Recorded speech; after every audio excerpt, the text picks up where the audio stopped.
আমরা আল্লাহর মধ্যে একটা রব পেয়েছি, কোরআনের মধ্যে একটা কিতাব পেয়েছি এবং মুহাম্মদুর রাসূলুল্লাহ সাল্লাল্লাহু আলাইহি ওয়াসাল্লামের মতো একটা নবী পেয়েছি।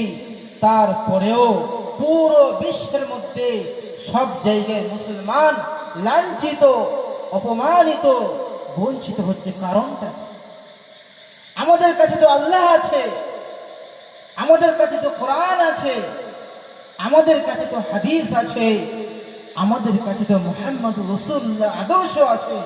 তারপরেও পুরো বিশ্বের মধ্যে আপনি দেখবেন সর্ব জায়গায় মুসলমানরা পেরেশানির মধ্যে আছে, মুসলমানরা মুসিবতের মধ্যে আছে। আছে না নাই বলুন? আপনি আমেরিকার মধ্যে দেখুন, যদি কোনো কওমের উপরে আঘাত এসে থাকে, যদি কোনো কওম মজলুম শিকার হয়ে থাকে, সে কওম হবে মুসলমান। আপনি যদি আমেরিকায় দেখেন, আপনি যদি আফগানিস্তান দেখেন, আপনি যদি বিভিন্ন রকম দেশে দেখেন, যদি কোনো কওমের উপরে কোনো মুসিবত এসে থাকে, যদি কোনো কওম অত্যাচারিত হয়ে থাকে, সেই কওম হবে মুসলমান। কারণ কি? একটাই কারণ, মুসলমান কোরআন ছেড়েছে, মুসলমান হাদিস ছেড়েছে, মুসলমান রাসূলুল্লাহর তরিকা ছেড়েছে, রাসূলুল্লাহর সুন্নাত ছেড়েছে, রাসূলুল্লাহর আদর্শ ছেড়েছে। যেই কারণে পুরো বিশ্বের মধ্যে সব জায়গায় মুসলমানরা পেরেশানির মধ্যে আছে, লাঞ্ছিত, অপমানিত হচ্ছে।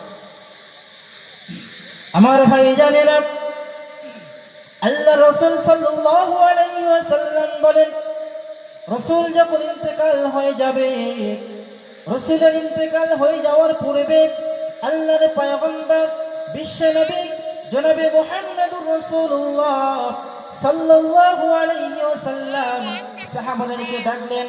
সাহাবারা সামনে বসে আছে, আল্লাহ রাসূল ভাষণ দিলেন, ও আমার সাহাবারা, আমি রাসূলুল্লাহ তোমাদের কাছ থেকে বিদায় নিয়ে চলে যাব।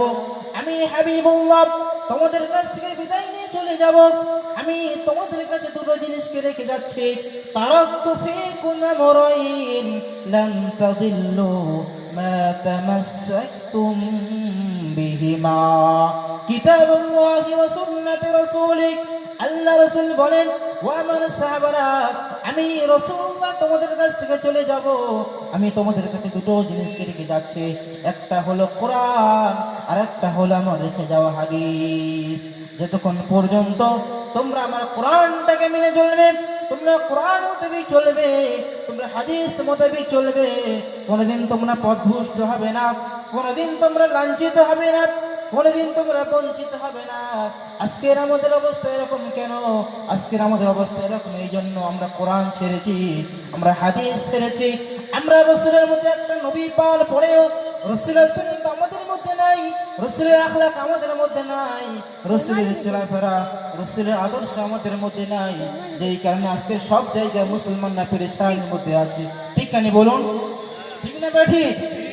আল্লাহ রাসূল হাদিসের মধ্যে বলেন, ইউশাকু আলান নাস জামান, বহুত সন্নিকটে এমন একটা সময় আসবে, ইউশাকু আলান নাস জামান লা ইয়াবকা মিনাল ইসলাম ইল্লা ইসমুহু, মানুষের মধ্যে শুধু ইসলাম বাকি থাকবে, ইসলামের নাম বাকি থাকবে, ইসলামের উপরে আমল করানোওয়ালা বাকি থাকবে না। ওয়ালা ইয়াবকা মিনাল কুরআন ইল্লা রাসমুহু, কুরআন বাকি থাকবে, মানুষ কোরআন শরীফকে নিয়ে তাকের মধ্যে রেখে দেবে, যত্ন করে রেখে দেবে। কোরআন মানুষের সামনে থাকবে, মানুষ কোরআন পড়বে না, কোরআনের উপর আমল করবে না, কোরআন মোতাবেক জিন্দেগি অতিবাহিত করবে না। শুধুমাত্র কোরআন বাকি থাকবে, কোরআনের উপর আমল করানোওয়ালা বাকি থাকবে না। শুধুমাত্র ইসলাম বাকি থাকবে, ইসলামের উপর আমল করানোওয়ালা বাকি থাকবে না। আপনি যে কোনো মানুষকে জিজ্ঞাসা করে দেখেন, তোমার ধর্মের নাম কি? সঙ্গে সঙ্গে সে বলে দেবে, আমার ধর্মের নাম হল ইসলাম। তোমার কোরআন, তোমার ধর্মের নাম কি?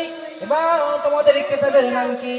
মানুষ সঙ্গে সঙ্গে বলে দেবে, আমার ধর্মগ্রন্থের নাম হলো আল কোরআনে কারীম। কিন্তু দেখেন, কোরআনের আমল থাকবে না, ইসলামের আমল থাকবে না।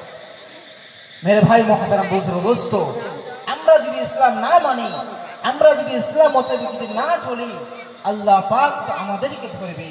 গায়ের মুসলিমরা নামাজ পড়বে না, গैर মুসলিম তারা রোজা রাখবে না, গैर মুসলিম তারা হজ করবে না, গैर মুসলিম তারা